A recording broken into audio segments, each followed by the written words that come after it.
karena diri kamu juga penting, bahkan sampai ngorbanin diri kita sendiri, dan bahkan burn out. Selamat datang lagi di Menuang Pikiran. Pernah nggak sih kamu ngerasa harus menjadi penyelamat bagi semua orang di sekitar kamu? Seperti ada dorongan yang kuat gitu untuk nanggung semua beban, nyelesain semua masalah, dan selalu jadinya memberi, sampai kamu lupa sama diri kamu sendiri. Nah, ini sering disebut dengan hero complex.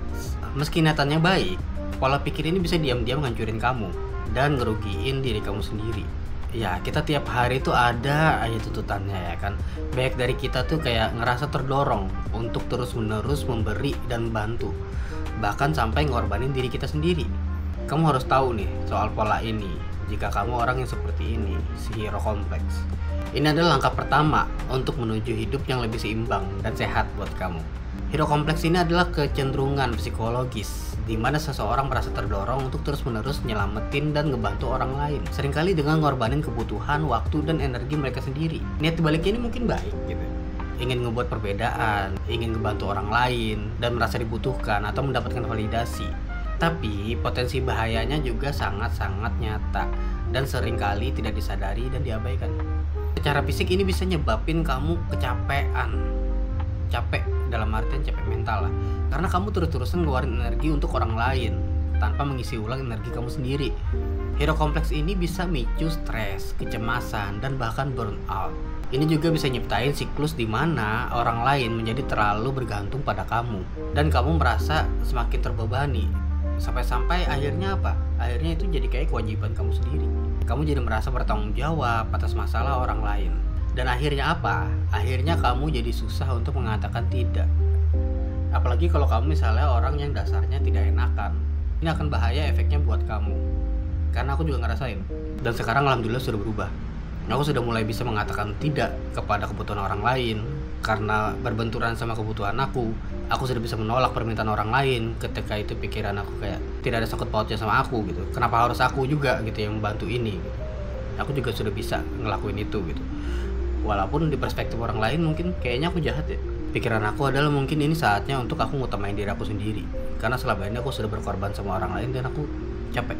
Pertama kamu harus ngenalin dulu nih, kamu punya kecenderungan ini apa enggak sih gitu. Misalnya nih contohnya, kamu adalah orang yang selalu menawarkan bantuan pertama.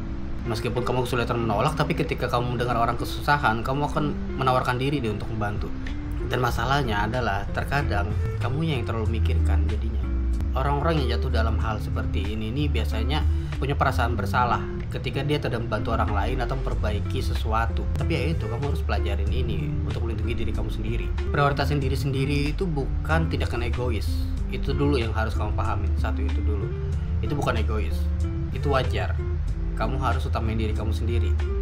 Jangan sampai kamu yang masuk jurang, orang lain yang kamu selamatin selamat. Sama kayak kamu gak bisa nuangin air dari teko kosong. Kamu gak bisa terus ngasih ke orang lain, ngisi air mereka, tapi teko kamu gak kamu isi nih. Kamu juga perlu ngisi itu. Kalau kamu ngerasa terus-terusan capek, gimana sih cara ngisinya? Ya cara ngisinya itu sebenarnya kita semua tahu ya. Kita semua tahu diri kita tuh recharge-nya seperti apa. Ada yang main game, ada yang nonton series, ada yang nonton film, ada yang tidur, dengerin lagu, jalan-jalan, macem-macem gitu. Setiap orang beda. Ini beberapa hal yang bisa kamu lakuin untuk ngisi ulang energi kamu nih contohnya. Misalnya aktivitas fisik, berolahraga secara teratur, itu juga bisa ngilangin stres dan ningkatin mood kamu. Nyisihin waktu untuk hobi dan minat kamu. Ini juga bisa nge-recharge kamu, ngeluangin waktu untuk ngelakuin hal-hal yang kamu nikmatin, yang ngebuat kamu rileks dan senang, tanpa tujuan yang harus produktif gitu. Ya udah, memang untuk bersenang-senang aja, untuk nyenengin diri aja. Terus juga kamu bisa refleksi diri gitu, untuk ngeproses pikiran kamu lah. Kenapa aku harus lakuin ini? Kenapa aku harus lakuin itu gitu? Apakah aku ini sudah berlebihan gitu untuk menolong orang lain? Kamu juga harus pikirin itu. Jangan sampai kamu ngasihnya kelebihan.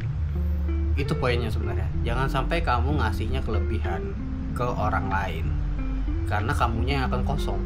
Kalau kamu merasa mampu, merasa terisi terus ya udah gitu lakuin.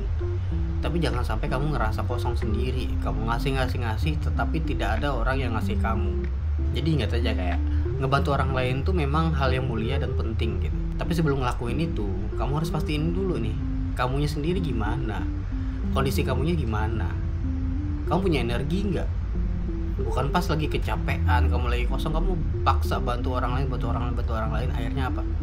Akhirnya malam-malam nangis, gak kuat, tidur susah, overthinking. Mungkin akan terlihat jahat buat mereka gitu. Tapi inilah pentingnya, netapin kayak batasan untuk diri kamu sendiri. Aku punya batasan nih untuk menyelamatkan orang lain, karena aku sendiri pun masih perlu gitu. Batasan ini contohnya kayak batasan waktu. Aku cuma bisa bantu kamu sampai jam sekian ya, nggak sampai kelar ya. Atau batasan emosional. Oh, aku nggak mau terlibat dengan drama-drama seperti ini. Kalau misalnya batasan fisik ya udah gitu, kayak aku butuh me time sendiri, jangan ganggu aku, jangan deketin aku. Udah. Memang awalnya tuh bakal kerasa sulit atau kita ngerasa egois ya. Cuma ya ini bentuk penghargaan untuk diri kamu sendiri juga sih menurut aku. Dengan netapin batasan, kamu bisa ngajarin orang lain nih gimana perlakuin kamu, gimana juga kamu ngelindungin energi kamu sendiri. Dan mastiin juga nih, ketika kamu mau ngasih bantuan, kamu ngasih itu dalam keadaan yang tidak berlebihan, masih ada energi yang cukup buat kamunya juga. Jadi balik lagi, kamu harus ingat bahwa kamu gak bisa nuangin air dari teko yang kosong. Makanya kamu harus utamain diri kamu sendiri. Ketika airnya sudah penuh di tekonya, kamu bisa bantu orang lain, tapi jangan juga sampai habis airnya. Tetap harus kamu sisain buat diri kamu sendiri, karena diri kamu juga penting. Oke, sekian dari Menang Pikiran, dan sampai jumpa di video selanjutnya.